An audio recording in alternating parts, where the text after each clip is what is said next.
You're listening to Manna for the Day.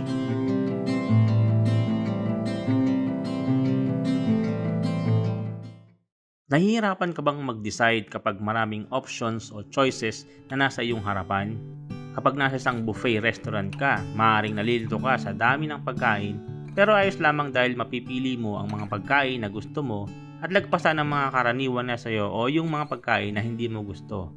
Pero sa ating buhay, minsan dalawa lamang ang pwedeng pagpilian at may mga consequences kung magkakamali ka ng pagpili. The choices usually are between good or evil, right or wrong, truth or lies, life or death, blessings or curses, obedience or disobedience, honesty or dishonesty, to love or to hate, and so on. Dahil meron tayong free will ay meron tayong freedom of choice. Malaya tayo na makapamili sa kung ano ang sa tingin natin ay tama at makakabuti sa atin. Nagkakaproblema lamang tayo kapag mas pinipili natin ang mali kaysa sa tama, mas inuuna natin ang pansariling kalooban kaysa sa kalooban ng Diyos. Sa ating text ngayon na matatagpuan sa longest chapter ng Bible, sa Psalm 119 ay may panalangin ng author nito kaugnay sa kanyang pagpili ng tamang bagay.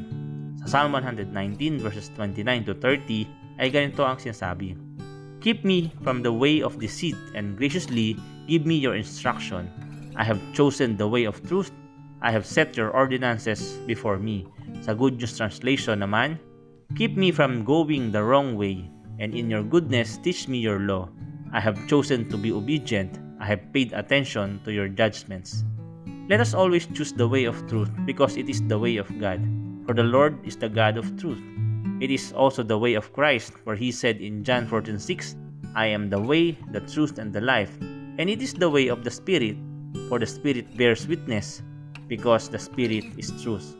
Let us walk in the way of God's ordinances and precepts, and that we will choose to be obedient, paying attention to His teachings and instructions. Maganda din na naging pakiusap ni Moses sa mga Israelites patungkol sa bagay na ito na makakapulutan din natin ng aral. Sa Deuteronomy chapter 30 verses 15 to 20 ay ganito ang sinasabi: Now listen, today I am giving you a choice between life and death, between prosperity and disaster. For I command you this day to love the Lord your God and to keep His commands, decrees, regulations by walking in His ways. If you do this, you will live and multiply, and the Lord your God will bless you in the land you are about to enter and occupy. But if your heart turns away and you refuse to listen, and if you are drawn away to serve and worship other gods, then I warn you now that you will certainly be destroyed. You will not live a long, good life in the land you are crossing the Jordan to occupy. Verse 19, Today I have given you the choice between life and death, between blessings and curses. Now I call on heaven and earth to witness the choice you make. Oh, that you would choose life, so that you and your descendants might live. You can make this choice by loving the Lord your God, obeying Him, and committing yourself firmly to Him. This is the key to your life, and if you love and obey the Lord, you will live long in the land the Lord swore to give your ancestors, Abraham, Isaac, and Jacob. Though the choice belonged to Israel, God cared about what they chose. When Moses pled with Israel, crying out, Choose life, we know he reflected the heart of God toward Israel. How God glorified Himself through Israel was up to them, but it was obviously God's preference that He glorify Himself through an obedient, blessed Israel.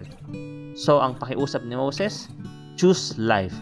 Binanggit din ni Moses na kung mamahalin nila at susunod sila sa Panginoon, mas hahaba ang buhay nila sa lupang ipinangakong ibibigay sa kanilang mga ninuno.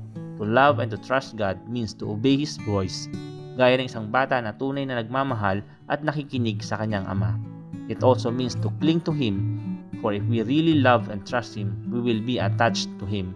Also, it means to regard Him as our life, because if we love and trust Him, He is not part of our life. He is our life. So we must choose God and choose life.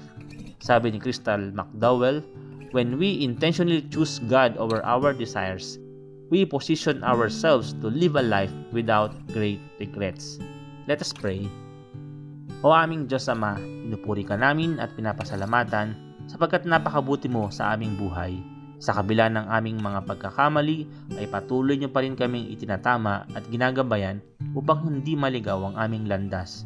Patawarin niyo po kami kung may mga pagkakataon na hindi kami nagtitiwala sa inyo at mas pinipili namin na masunod ang aming sariling kalooban.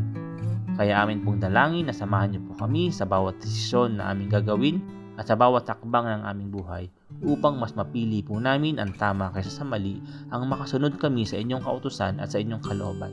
Ito po ang aming dalangin sa pangalan ni Jesus. Amen. And that was our manna for the day. Subscribe and follow our social media accounts for more content and be updated with Bahrain Christian Fellowship.